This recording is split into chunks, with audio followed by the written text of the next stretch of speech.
Well, hello and welcome to another episode of The Unlicensed Counselor. My name is Steve Moak. I am The Unlicensed Counselor, and as always, so grateful, especially grateful to be here on a nice, steamy Scottsdale, Arizona day. I have got a special guest in studio that I'm going to introduce here momentarily. Have a new kind of format for the show. I'm going to start bringing in some more guests and really kind of talking about some of the mental health, behavioral health topics, but as they pertain to kind of folks' stories, right? I want to hear about people's backgrounds, some things that they've learned, and hear a little bit about their journey. And there's some really interesting and unique stories that are out there in the world, and my guest in studio today is certainly no stranger to that. But before we jump into that, I want to say a quick thank you to our continued sponsors that are out there. First, our friends at ShareTech. Go to betterdrugtest.com. Look, if you're in the market for an at-home drug or alcohol test, the ShareTech at-home test is the only one to be picking up. Go to betterdrugtest.com. Again, I'm working on a promo code to pass that along to our customers as well, too. Next up, I always like to talk about the youth drug prevention work that I do here on the show. Go to the StopStartsHere.org. Again, this is youth drug abuse prevention stuff that I'm super passionate about. This is a nonprofit that I co-founded with a group of individuals. Give us a follow at Hard Stop Official. We are releasing a ton of new content. But again, parents, school is starting. We have a whole handbook. It's called the Parents Prevention Playbook that really gives you tips and strategies on youth drug abuse prevention. Pick that up. You'll be glad that you did it as we start this school year. Last shameless plug for myself, give me a follow on YouTube, Instagram, all the usual places you do it. Just find The Unlicensed Counselor, and you're going to see all the clips from the show in case you don't have the time to do it. But this brings me to an interview that I've been looking forward to having for quite some time here. So in studio, we have here a friend of mine named George Castro. I met George at a boxing studio probably 5 or 6 years or so ago. And we became fast friends, I will say. And it's been on my mind to have George in studio. George, so glad to have you in studio. Thanks for taking a few minutes out of your day. I appreciate the invite, man. It's going to be a good time. So I've been listening to a couple of your episodes, and I'll give you an A+, man. You're doing all right, bro. I've been called worse. You have. I've called you worse. Yes, you have. And it's funny that you say that. One of my favorite things about the friendship that we have, in a world where I grew up, and probably you grew up too, in gyms and sports and athletics, we used to be able to bust each other's balls. Yeah. And at the boxing gym where you and I met each other, and you were a trainer, and we had a group of guys that were hanging out, kind of those types of friendships and bonds were formed, and it's through kind of giving each other a hard time. And honestly, in today's world, it seems like it's almost taboo or people don't do that. But I really do appreciate that we've always kind of given each other a hard time. And it's fun that way, right? Yeah, it is fun. I mean, I used to look forward to those classes at night when you guys would come in and see, Phil coming in, you coming in. I forgot the other guy's name. Chris. Chris. And, bro, we would just bust each other's chops like it was a barbershop. You know what I mean? Really... It made the night funner. It really did make it more fun, and I always kind of wonder, like, where did that go? Or, like, how do people kind of do that? And I'm the same way. I really look forward to it. But before we get too far into the interview, if you want to give people an idea where they can find you, either on social or if they want to come train with you here in town. Yeah, guys. So I'm on a self-made training facility here in Scottsdale. I'm the lead trainer down there, manager, whatever you want to call it. But we got a great facility down there. We got a group of great trainers you can hire from kettlebells to fighting, and it's a great environment. It's got good music. It's always clean, and I'm proud to say that I run that gym over there with the owners down there. So it's been a good time. I follow your social. I mean, you do great social media work yourself, and I follow the self-made stuff and what they do there, and just the look of that gym is really cool. I go to I call it a foo-foo gym. I know you would probably call it that. I would. But it's in Scottsdale. It gets the job done. It's a little different. But the equipment that you guys have, it looks amazing. Like, I'm always wanted to get over there. And I know some of the other trainers there, but I just haven't made my way over. But it looks damn cool. Yeah, it's got a good atmosphere, man. You got some graffiti on the wall. You got some good music, loud, It's full of people that are in shape and people getting in shape. So it's a good mix of crowd there. But, you got to come down and do some boxing classes. All right. I mean, I don't know if you can handle these fists of fury, right? Yeah. I don't know about all that, bro. We might want to stick to the mic. Oh, that is too funny. Well, that's actually a good place to kind of start our conversation today. On The Unlicensed Counselor, I always talk about take-home value and kind of bite-sized pieces of information. I like to give people, when they listen to an episode, something that they can kind of put in place to today. And I think that a lot of that can be done by learning about other people's journeys. Right. I know a little bit about your background because, again, we kind of bust each other's balls. But if you wouldn't mind maybe talking a little bit about where you grew up, I think it was in Tucson, Yeah. and kind of how you started out, maybe how you got in this path. And I believe there was some I don't know if we want to call them detours along the way. And I'd love to hear a little bit more about that if you're willing to share. Yeah, for sure. First of all, I'm from Tucson, Arizona. I was born in 1973, so I'll be 51 this coming year. And grew up, great family, mom and dad. Had a sister growing up. My brother came a little bit later. There's like I'm 51, he's 33, so there's 34. There's a big gap there. Gotcha. So grew up in Tucson, on the south side of Tucson. Went to Drexel Elementary, Apollo Junior High. Went to Desert View High School. We're the 91 state champs in baseball. I was going to say, do you play sports or anything while I you was were there? team captain of the baseball team my Really? I didn't senior know year. baseball. I would have guessed football just looking at it. Yeah, they wanted me to play. I just didn't. I was so hooked on baseball, you Really? know, and I just thought I was going to play professionally.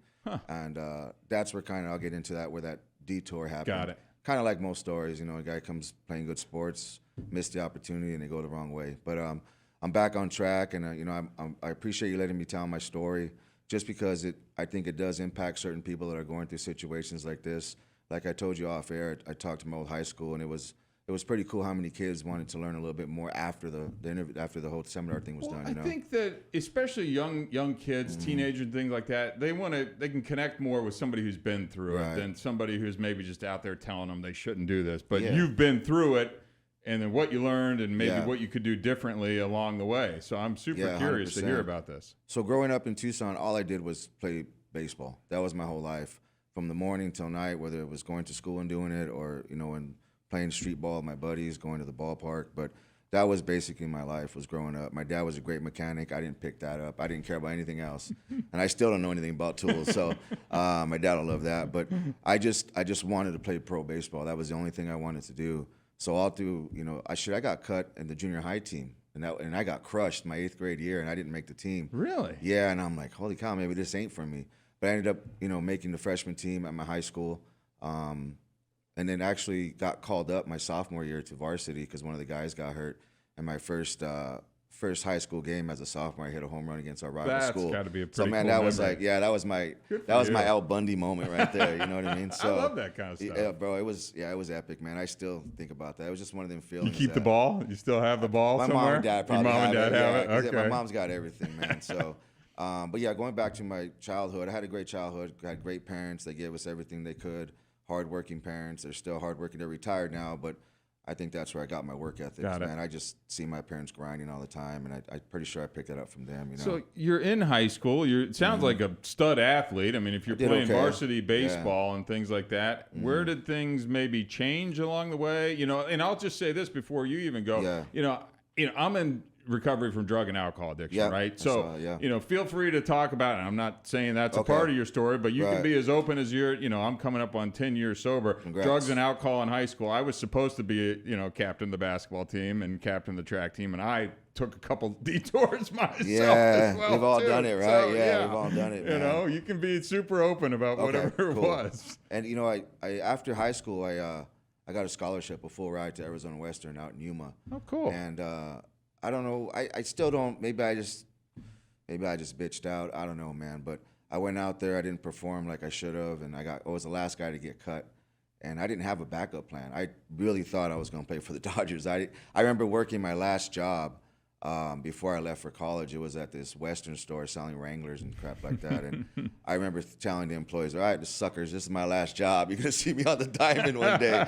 And now they're probably like, yeah, whatever, you know. But I really thought that was going to happen. So when I didn't make the team, I didn't have a backup plan. Wow. So I came back to Tucson. I remember working at a grocery store. I remember working like daily pay jobs. I just didn't know what to do. And I kind of fell into this kind of friendship with a few guys and ended up working at their gym and managing that. And I was kind of seeing like, yo, this is what they're doing doesn't match the income coming in. You know? So, and I'm the one that asked. Nobody ever pushed me to do nothing. I don't blame nobody for nothing. Whatever happened to me in my life, I did it to myself. Got it. I had my parents telling me it would happen. I had other friends telling me. I just didn't care. I didn't know what else I was going to do after not playing ball. I was kind of lost. And I just never thought I was going to be in that situation, you know. And ended up getting involved with these guys and doing some, some illegal things, transporting some Sure. drugs, across states. And I was 17, 18 years old, Shit, I remember lying to my parents where I was. We didn't have caller IDs back then, so they didn't know where the hell I was, And I even look back now at 18 and some of those things I did, but there's no way I would do that right now. It's just crazy Isn't it crazy to think about some of the situations maybe we've put ourselves in along the way, and it's like, how did I even It's get crazy, out And I'm going to be honest, man, a of lot of my life there's been situations where I shouldn't be here, and whether it was God or whatever was going on, I know that I shouldn't say I should, but being alive at this age is a shocker for me. I've always told my mom I wasn't going to live past 30, and I always told her that, and it's just crazy how I actually did pass away, but that's another story we'll put in a little bit. So, but after I got cut, I got kind of wound up with these guys. And again, good guys, man. I met a lot of good guys when I was in prison. I did 3 years in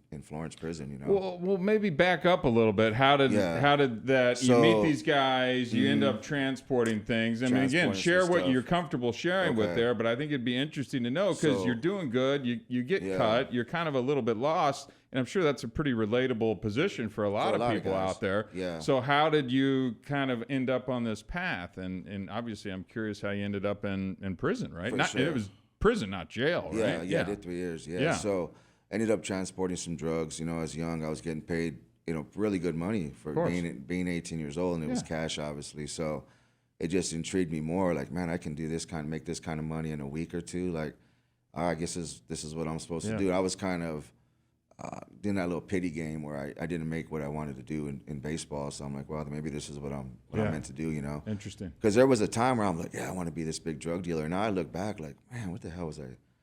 But that's just what I was doing then, so I didn't know any better. And you probably who you were hanging around with too. And I've hung around plenty. I mean, I dealt drugs as well, maybe not necessarily to that level. I mean, you see the things that they have and the parties and girls and the strip club and all that kind of stuff. I mean, and especially a young guy, it's kind of appealing. You get a little status going and things like that too. So I get it. You start going into bars at 18, people know you. It's just people know you. It's it's kind of a fake love type deal, but you don't see that when you're in it. You feel just tough and cool, you know. But now that I look back, I'm like, man, there's not one of them people that gave two rats ass about me. You know what I mean? But and I found out later when things got rough, and I saw who was there and who wasn't there. But so I did a couple of runs, and I actually got caught doing my third run, I think it was, or something like that. I got caught in a small city in like Missouri somewhere, and I was just driving. I had pretty good amount of weed in the trunk, and I remember getting pulled over, and I'm like, man, this is real. This is real.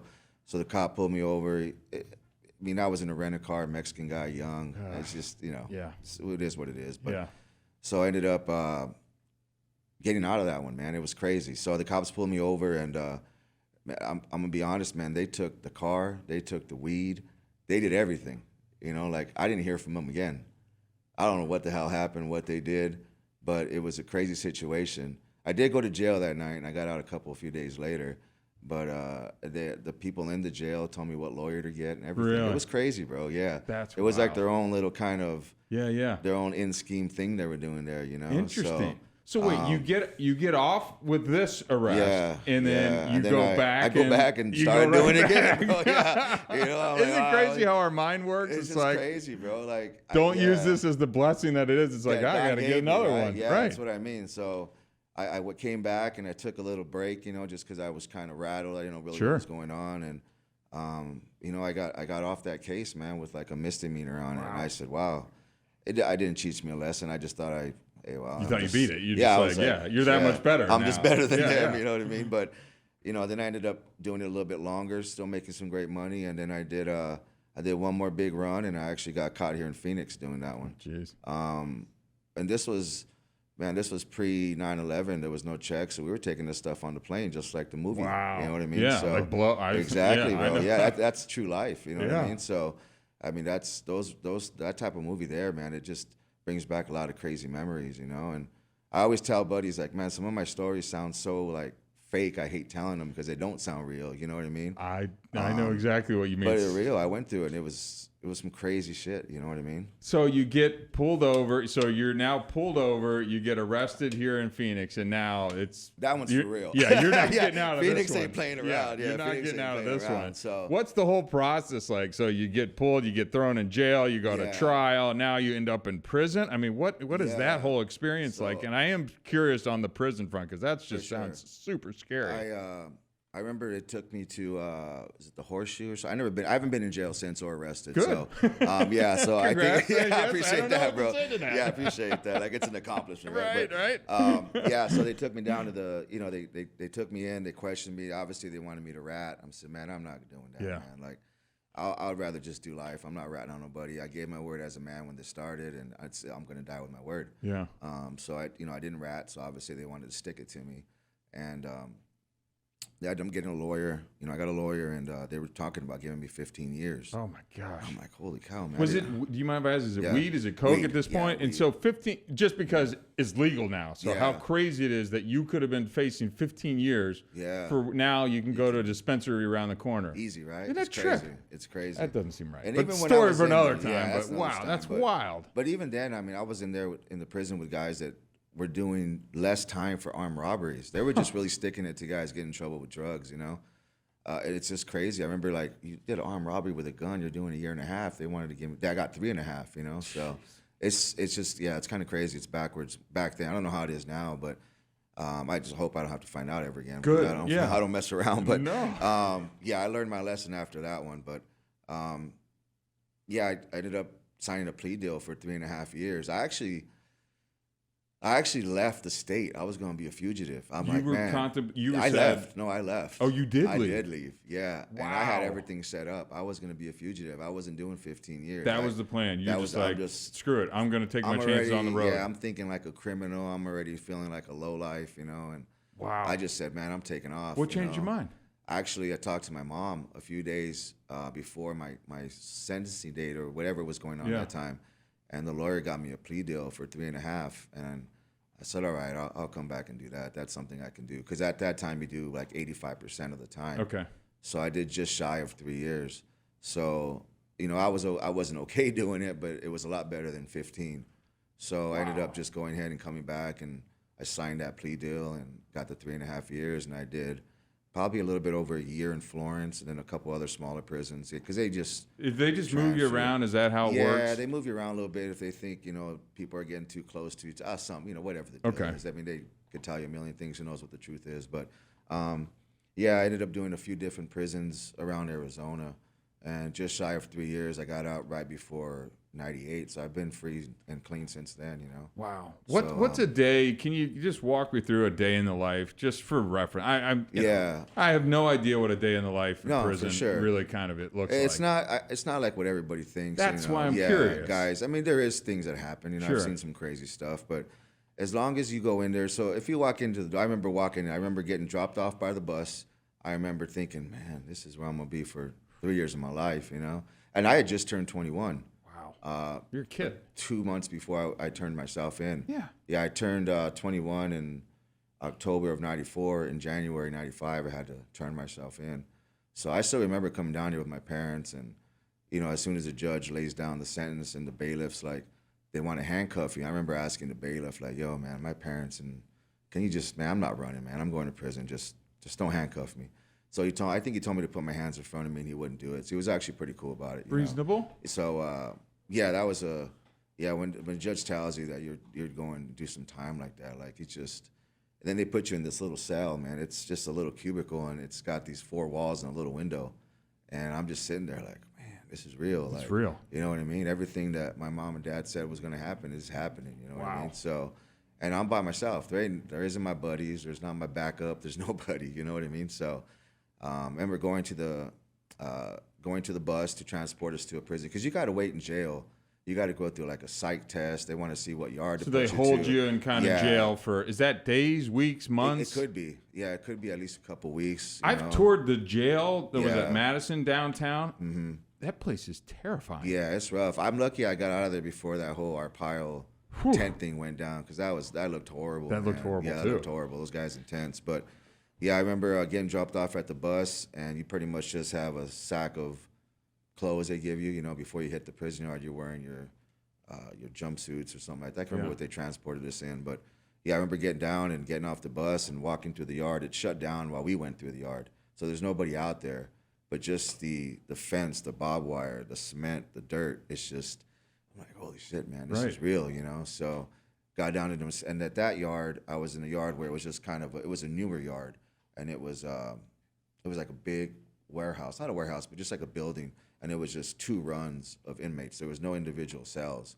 and at the back there was like 4 sets of bunk beds. There was like probably 40, 45 dudes in there already, and it's just like, man, this all open, so anybody can pop off anytime. It's just you're not in your cell, or at least you can sleep a little comfortable at night. Right. You're there with everybody. Oh. And you don't know what this dude next to you is in here for, what he's capable of. You don't know what this dude is going to do, you know. You know, you always hear about race in prison and things like people kind of segregate the white guys or the Mexican guys or the black guy. I mean, is that like what it is? I mean, luckily, like, you know, your race will usually see you and they'll kind of offer a hand, you know, at least when I was there.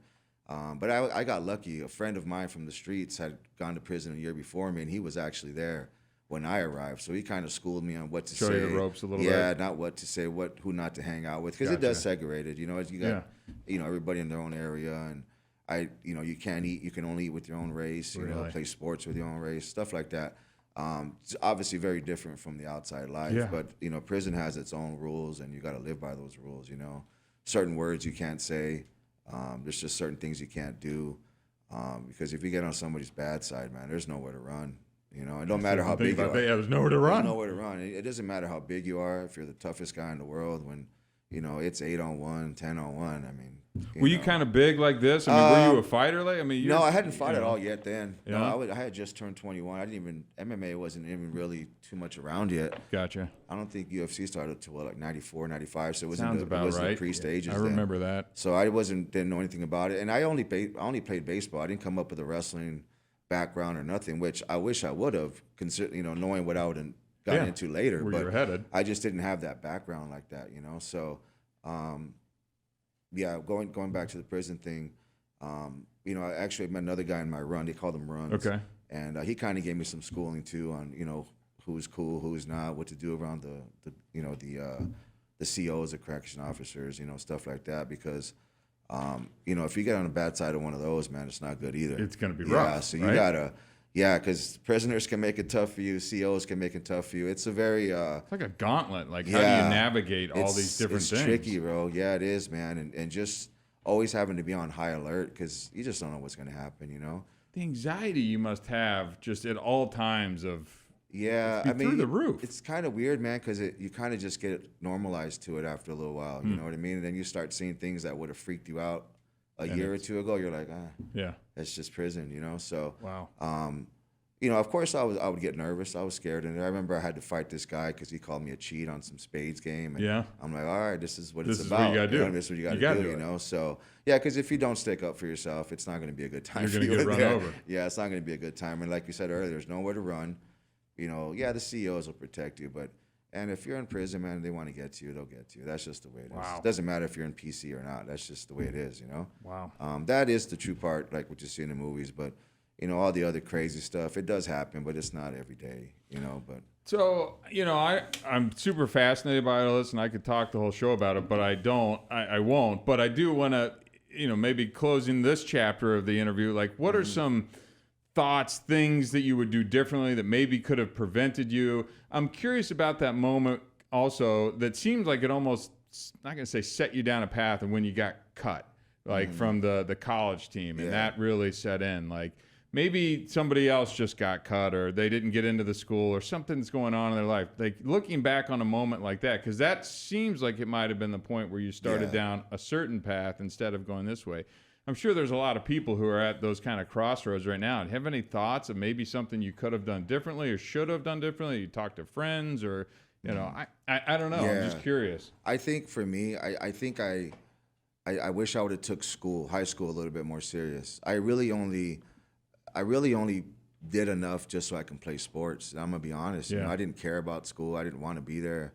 I mean, I didn't care. I wish if I would have put more thought into that part of my life, and then maybe had a backup plan. What if I don't? Because I never thought, what if I would have got hurt? I didn't even think about that. Yeah, You know, good I didn't. point. I just thought I was just invincible because you're 17 years old. You know, Yeah. so I think if I would have had a little bit more planning, you know, and probably sounds cliche, but listen to your parents a little more. You know, I think You that know? I think it makes sense. I mean, I think a lot of young folks, I'm sure I was the same way Yeah. too. It was like you thought you had it all figured out, and Yeah. I was running off to college, but I was drinking and getting high every day, and it's Yeah. like, you know, there were certain moments along the way where it's like, oh, if I would have done this and Yeah. not that, you know, this thing could look very differently. you Yeah, know? but I also sometimes too, like I remember there's to be once in a while on my social media where I'll put my prison stuff on there. And that's not to brag about it because it's nothing to brag about, but I don't hide it because I'm not embarrassed by it. Yeah. And I remember somebody told me one time, they sent me a message and they're like, why do you glorify this that you were in prison? I'm like, bro, I'm not glorifying anything. If somebody sees what I'm doing now compared to where I was back then, maybe it'll give them a little bit of a hope that, hey, I'm not a loser bum the way I thought I was. Oh, You know? I think it's super So, important yeah. too. And I love how open you are. And by the way, you joke around about it. I mean, we Yeah, joke around for about sure, it. And for I sure. think it's super healthy as a way of like, I'm not embarrassed by this. It's a part of my past. We all have things. And I all think do. by being more Yeah. public about this, especially something that was as intense as what you went through, Yeah. and you can see the impact that it had on those high school kids that you went sure. back and talked. I think For it'd be sure. cool if you did more of that. you Yeah, know? I would love to do more. I like doing that. Just like I'm a coach, I love changing people's health, their bodies, even their mind. It just gets better as they work out. You know that. You're active to the gym. If you didn't go to the course. gym, you go crazy. I know I would. I'll It's go as crazy, much you mental know? health as it is the 100%. physical side. Now, 100%. I go crazy if I can't do that. I mean, Yeah. I've got a little rotator cuff thing going, and I can't do all the workouts that I want to do, and I'm still the going same crazy. way, but I still go and do what I can. That- And those days I can't because I'm busy or I'm just, you know, whatever. It's shit, man. You know, there's been days where I don't go for 3 days, and I'm just like, come on, you Can't know, do it. Can't do it. It's I can't hard, do man. it. Yeah, it's hard. I can't do it. Well, It's I hard. think that's a great transition. You know, kind of, you know what, we all have our history, but now looking what you've made and how far you've come. You know, maybe take me through the next chapter of how, you know, I know that you got into fighting, I know you Yeah. got into coaching and training Yeah. and all those things. So you're kind of getting out of prison now. Mm-hmm. You know, what's the next couple years look like as you kind of embark onto these new journeys? And how was that kind of, I know people use the word reentry or transition. right. Like what did that look like? I mean, what kind of got you started on this next chapter? So I'm gonna be honest. I when I got out of prison, I kind of did the same thing. I still didn't learn. You went for a back long to it? time. I didn't know that Yeah. part of the story. No Yeah, way. And thank God I didn't get in trouble again or get killed or do anything else. But there was some hairy times, you know what I mean? And I did it for a bit, you know. And there was a day where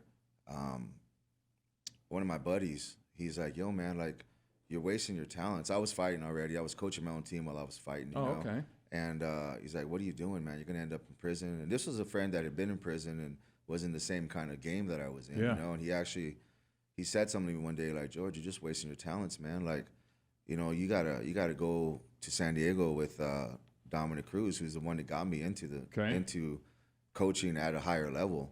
So I went when I came back. I also was training still. I was still a trainer. I was still doing my stuff on the side, but I was keeping my normal job, and I was just, you know, that was just extra money over there, you know. So walk people through. I don't know if everybody who's listening to this knows, you know, kind of, and again, I don't even know your whole journey of how you got into fighting, and because this is it kind of parallels the UFC kind of growing and becoming a bigger thing, and you were starting to become a fighter as well too. Were you overseas? Was it fighting? Was it UFC stuff? Was it boxing? Like what? How did that all kind of happen? Were you just a so tough guy and just wanted to get into it, or Well, yeah, I think how does just- it work? I think because I wasn't shy from fighting in the clubs, you know, and a lot of it was ridiculous. But I think now that I look back, and I always tell my younger students that I coach, especially kids, that I remember always fighting in the clubs like I felt like I had to prove something. And then after I started training and learning how to fight, I'm like, just don't touch me. We're cool. You know what I mean? I didn't have to go fight and show everybody that I'm a tough guy. And not that I'm saying now, but, you know, it's just I've learned to protect myself. And that's what I coach, you know, whether it's women, men, kids, whatever. I think everybody needs to learn some kind of skill, for I have a protection, 4-year-old daughter. I've been thinking about putting Yeah. her into jujitsu just should, bro. because Yeah. everybody's saying, the discipline that comes Yeah. from that, obviously the confidence, some of the Yeah, protection it's skills and things like perfect for that. kids, I just bro. don't want her to get the cauliflower ear. That's the only thing. It'll take a long time for that. It'll take a long time for that, yeah. You know what I But you mean? can get her headgear for that, bro. You get her headgear. And thank God your girl's pretty, because you're not, bro. So let's go back on track, bro. I love it. I love it. So, So tell me how you started to get into like kind of professional fighting and stuff Okay. like that. Because I think, UFC is huge, and I know you took some different routes. Mm-hmm. Tell me about what that looked like. What it's like to kind of walk into a professional Yeah. fight. You were telling before the mics heated up, you were fought in the Wembley. yeah, I fought at Wembley Arena, man. That was my mean, first that's- professional fight. That's insane. So going back to all the other stuff I was doing real quick, I was a part of a club, a nightclub in Tucson. Okay. And part of the club is it was a live band and DJ. Okay. So we would have this company that would send us the live bands, like small up and coming Gotcha. bands, There's a pretty And, big music scene in Tucson. yeah, if there I'm is, not, bro. Yeah, there is. Yeah, Yeah, there is. I actually know a little bit And about that. the security team that came along with the concerts were part of Don Fry's fight team. I don't know if you know who Don Fry is. I've but heard that name, but yeah, no. he's a UFC Hall of Famer, fought in Pride. Okay. One of the toughest, actually the toughest guy I've ever dealt with. Really? Man of men is what they call him in Japan. He's a tough MF, bro. He's super tough, man. So his fight team was the security for the concerts that wow. would come. Okay. So I already did a couple like amateur kind of boxing, like that stuff that used to come out on FX. It was I forgot what it was called, man. But they would just get guys. You could just anybody. Yeah, it's like can rough go. and rowdy or bare knuckle boxing. Yeah, and so I did a stuff like couple of that. those. You Yeah. know what I mean? And then I was I gonna could do see that. you doing that, I did, by the bro. way.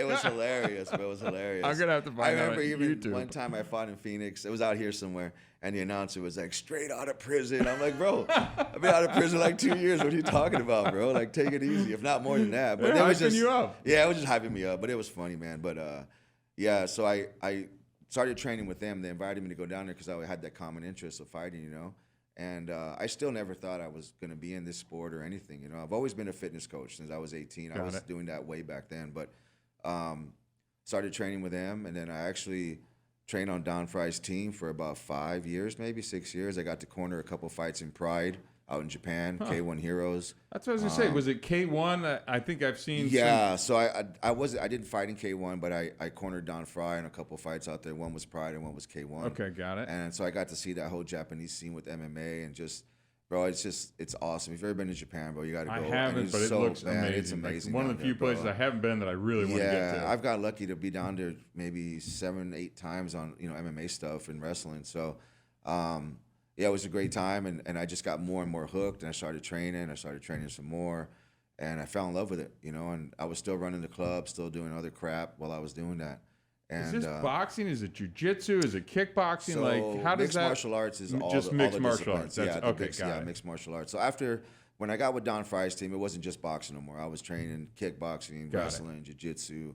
Don even was showing us some judo stuff, just a bunch of different disciplines, and wrestling and all that stuff. And like I said, I got to go corner him, and I actually started help coaching him with strength and conditioning, which that's my specialty now, and that's what I do. And striking is something I do on the side that I also love. But strength and conditioning, I've done that for pro athletes for years now. But after that, I remember I was getting ready for my first fight, and Don Fry and his team were training me for it. And he gave me a call one day. And he's like, "Hey, kid," because Don was a pro wrestler in Japan. And he's like, "Hey, the Brad Reagan's in Minnesota, where he went, Brock Lesnar, Road Warriors. He was putting on his last pro wrestling camp. So he's like, you want to be a pro wrestler?" And I'm like, "Come on, man, who doesn't?" You know what I mean? So I moved to Minnesota for 3 years, and I actually lived with Brock Lesnar in his house. Did you really? Yeah, it was No pretty cool, way. man. Yeah, That's he's a very really cool. good dude, man. Like, he's a good guy. But, He seems like he's a cool dude. He man. seems like a cool to guy. me, he was cool, bro. He let me stay in his house, man, and he didn't know me from anything, bro. But Really? His house was empty. He was on the road with WWE a lot, and yeah, it was a great time, man. And I actually ended up getting hurt while I was doing that. But I actually did a pro wrestling match in Japan for New Japan Pro Wrestling, and I did a couple of things with WWE back in that was 2000, early mid 2000s around there. And I loved pro wrestling. I got to do some stuff and pro wrestle with a couple guys that I never even thought. Chris Benoit, rest in peace, was actually a friend of mine who was also helping me get in too. Yeah. So he would let me know when there were shows around LA, because I was out there training at a dojo for New Japan in Santa Monica. So whenever Benoit in WWE would come down, he would call me like, "Hey kid, come over." You know, he was helping me get into WWE, showing me some things, showing me how to act, and unfortunately ended up passing away. But yeah, it was a pretty big deal. And I remember coming back from a pro wrestling trip, and I tore my pec muscle bench pressing in the gym, and I couldn't. Bro, it's painful, man. Yeah, it's horrible, man. Frustrating. Yeah, it is. You were probably putting up a little more weight than I was. A couple pounds, bro. A couple pounds. But yeah, I ended up tearing my pec, and that was a year-long rehab. So I didn't have a big enough name to go back to pro wrestling. I was just starting off, so I just didn't do that, and I started fighting. So I remember I got a call from another friend and said, "Hey, there's a spot open in London, Wembley Arena for Cage Rage," and I had no fights yet. I was just training. I had 0 fights, and I fought a guy that was like 23 kickboxing fights, like 14, 17, 18 MMA fights. And I remember I was green, man. I didn't know. I didn't really know, bro. You know, you just want to fight. I just wanted to fight, and it was Wembley Arena. It was pay-per-view. I'm like, shit, sign me up. They gave me $2,000 cash. I didn't even care about that. I gave my coach half my purse. That's funny. Yeah, but ended up, I didn't win that fight. I didn't know what the hell was going on. But it had to be an amazing experience, bro. Walking down the ramp in Wembley Arena, bro. Tell me about that, because you see these walkouts now. Yeah. I can only imagine. There's people screaming, the light, the music. You got your, I'm assuming, corner, and the people that walk. What's that feeling like when you're walking? As a fighter, man, it's hard to explain, man. I know people always say this until you experience it, but the energy, the nerves, being scared, not knowing what's gonna happen. It's a lot, man. It's such an adrenaline rush that it's through the roof. When I remember when I walked my first one in Wembley Arena, and all these people, and I was getting heckled because I was fighting a guy from their area, and I had some Mexican tap out shorts, so they were calling me Eddie Guerrero. They were calling me some, And it was crazy, bro. Like, you almost get into tunnel vision too, though. You know what I mean? Because I don't know if it's because you're just scared. Everything, nerves, but all of it. Being scared is a good thing because it makes you aware. And if you're not scared, it just means you don't care, and you probably shouldn't be there, and you're probably going to get hurt. I mean, eventually later, you fight so many fights. I'm sure you're not as afraid, But I only ended up having 6 pro fights. But that walk to the arena as a fighter it's something else. Knowing that right when you get it, no matter what, you're going to fight. There's not nobody breaking it happening. Up. You're going to fight. But the intensity starts when they knock on the door and they say you're next, and that's when it's like, oh, shit, man. Like, why? Real. Yeah, like, why am I doing this? It doesn't make any sense. I'll never do it again. But as soon as you get done doing it, you want to do it again. You want to do it again. It's crazy, bro. It's got to be like a high. It is a high. Right? Yeah, it is a high. It's win or lose, you have this biggest adrenaline dump. It's just because you're training for one day for weeks upon weeks, and then that one day comes, and obviously you feel a little better when you win. But you almost don't know what to do with yourself. It's kind of weird, I don't have to go to practice right now. I don't got to go 3 times a day. I'd be so antsy all day, waiting for, it's being possible. Bro. Yeah, walking it as a coach down the UFC ramp. First of all, Pride in K1, that's another level. There's 80,000 people in the Satayu or Tokyo Dome and all those just huge places where there's 85,000 people. Wow. But the difference between the Japanese culture and American is over there they're quiet. You can't hear nothing. In America, it's just crazy. F-bombs, loudness. It's just another thing, right? Which, I enjoy it. It's fun, It's a great time at the events. But in Japan, until something happens, that's when the crowd kind of pops and they go back to being quiet. They're so in tuned with the martial arts of it. They know the moves. They're not yelling, hit them in the nuts. Yeah, everybody's just drunk out here in Vegas just or whatever. Having a great time, which is great, man. Awesome. They're having a good time. And they're keeping the sport alive, which is great, So making the walk as a UFC coach, I remember I had a coach behind me, and it was my first time walking out to UFC, and he could see that I was nervous. And he's like, hey, coach, just take a deep breath. I remember having to catch my breath because once you hear that song come on that comes from commercial, you know that we're going to go up because there's the curtain and there's the camera on you and there's the light. And even though it's focused on the fighter, you're right there. You can feel the adrenaline, So it's pretty cool walking. I got to walk the Madison Square card too. That was pretty cool. Really? The first UFC card there, yeah. Now, the first UFC at Madison Square card, you walked out with another fighter? I walked out with Jeremy Stevens. We fought Frankie Edgar that night. Wow. Yeah, it was electric, bro. It was crazy. I went to one fight. It was at the Staples. Was it the Staples Center or the Staples Center over in L.A. Mm-hmm. This was 20 years or so ago. It was Hoist Gracie fighting. I think it was Ken Shamrock. I was hammered. Yeah, they fought. Yeah. You know. And Hoist won, but those were two, like, at the time, again, 20 years ago, that was a big deal. Oh, they're still legends now. But I remember Paris Hilton was in, that's when she was, like, in her heyday and things like that. And it's just cool to kind of see the trajectory. Do you have any thoughts or feelings? Because now you're a coach and you get to go out on those things. Do you feel like you maybe missed some of it of being a fighter? You could have been more of a fighter. Do you ever have any of that FOMO or any of that? No, to be honest, I knew that I didn't have the talent to make it to the UFC. Really? I knew I didn't. But I wanted to coach, so I wanted to fight so I could coach fighters and I could relate to them. That's really what I wanted to do. Now, I did try out for the UFC when the Ultimate Fighter came the year that Kimbo sliced, but I didn't make it. I tried, but I didn't make it. But I knew that I just didn't have the background to get me to that level.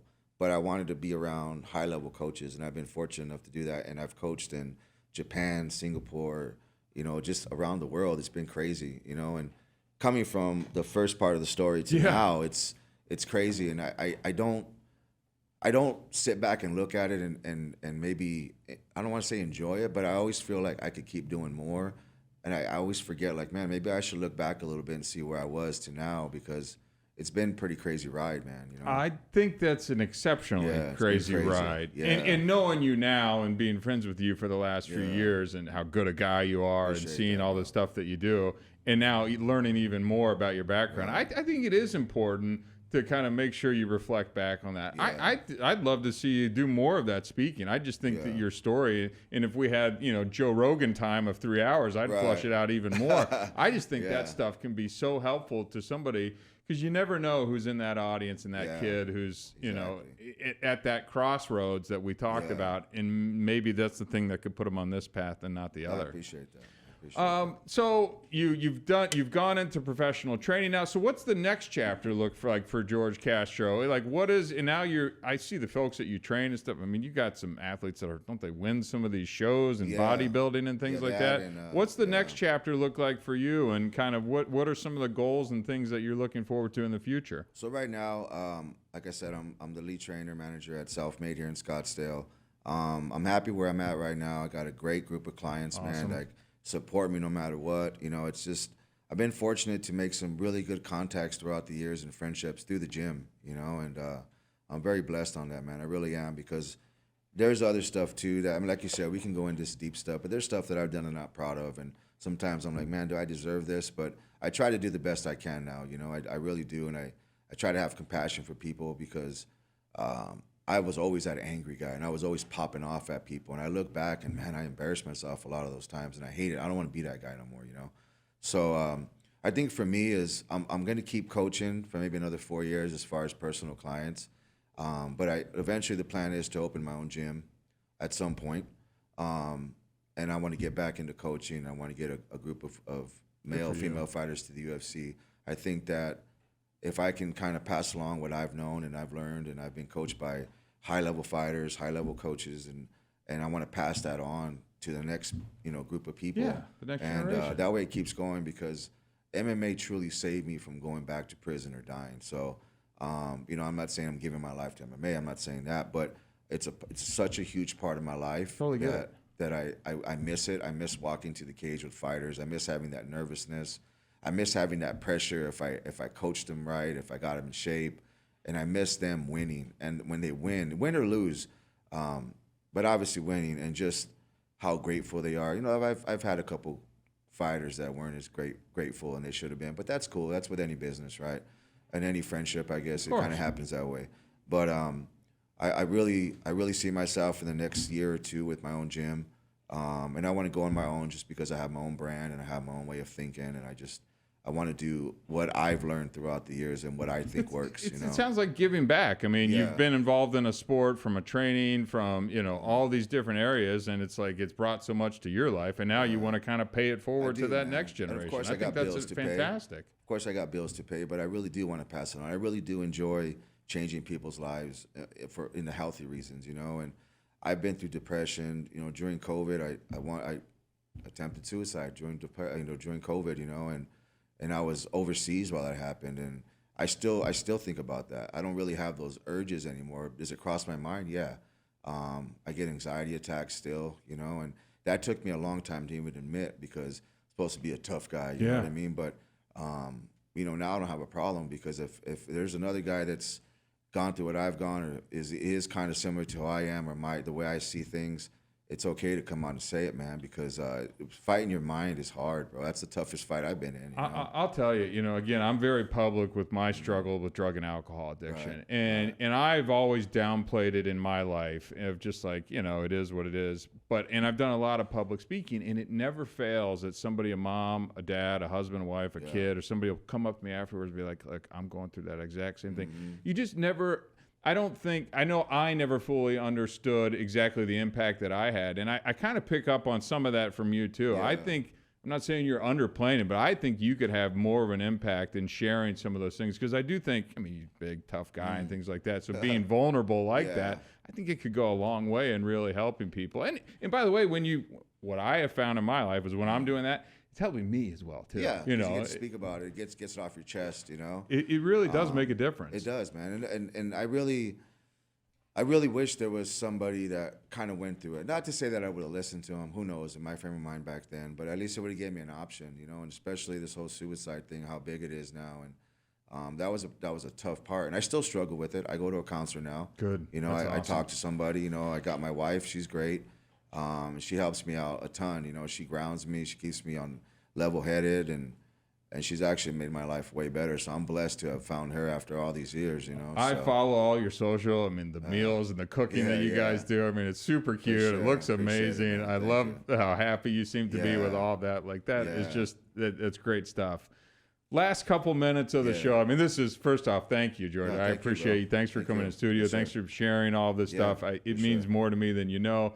When you look back at your story and your journey and the different areas in lives and kind of some of those pivotal moments, do you have any thoughts or, kind of lessons learned or maybe a life motto or philosophy that you kind of live by now when you kind of put it all back in the rearview mirror, but looking forward, like, what are things that are important to me? Do you have anything that you kind of wake up to? I like to think of myself, as kind of this resilience that I've kind of built up, but still making sure that, I have the core values that are important to me. And, I've learned a lot. I've been divorced a couple times with my drug and alcohol addiction. So I kind of have these different kind of things that are important to me. Do you have kind of a philosophy or motto or lessons learned kind of in the life that you've lived that you'd like to share maybe with the audience? I think for me is, I was so close-minded to everything. Even if I felt that you were right, you were still wrong. Because it's probably not what I wanted to hear. And that's obviously some of the times when you should listen, right, when you don't want to hear. And I don't think I learned that until maybe a few years ago. And my wife's taught me a lot, like to calm down, listen, don't react until you chew on it a little bit because I pop off too much. I had a temper, and it's gotten better. But I think, man, just really pay attention to the people that love you. Those are the ones that are giving you the good advice. Because when I went to prison, there wasn't anybody there, bro. There was a couple guys, and that was it. Everybody that I thought were my friends when I had a stack of cash, nah. But they're gone. They're gone. I did horrible things to people. I got a lot of regret, and I'm trying to get rid of that. That's one of the things I think my depression was kicking so hard. But it was during COVID. I was stuck over there, so there was a lot of things going on, But I do carry a lot of guilt for how I was when I was younger and what I did to people, and it was the part of the surviving back then, and I wish that I would have listened to people that I knew cared about me, especially my parents. And unfortunately, maybe some of us don't have our parents to grow up with like that, but there's got to be an uncle, there's got to be a friend, your buddy's mom, somebody. Reach out to somebody, because you just never know what they've gone through, and maybe they do have that one sentence that can help you out, and just be a little bit more open-minded. And there is no quick trips to getting money. There's no quick things, man. You got to grind, and I've learned that. And I knew that my whole life. I just thought there was I didn't believe my mom and dad that I couldn't get rich in 2 months, But I think just being more open-minded and listening to people and be aware of people around you that care about you and be aware of the ones that don't, That is really well said. I think it's fascinating It's heartfelt. That's insightful. I just think that you have more perspective than you even give yourself credit for. So I really appreciate you coming on the show. Thank you. And sharing all that today. Thank you. I had a great time. This was a lot of fun. So I hope everybody out there got as much out of this interview as I did. What a great guest. What a good friend, and some great insights by our friends George Castro. So look, if you have somebody in your life that you think this could be great for, go ahead and share this episode out to them. I think it could be a great conversation starter. Maybe somebody's got some of those crossroad decisions going on in their life, and I think listening to somebody like George who has been through it would really be a great starting point for that person as well, too. So awesome stuff. So again, my name is Steve Moak. I am the Unlicensed Counselor. Until next time, thank you very much.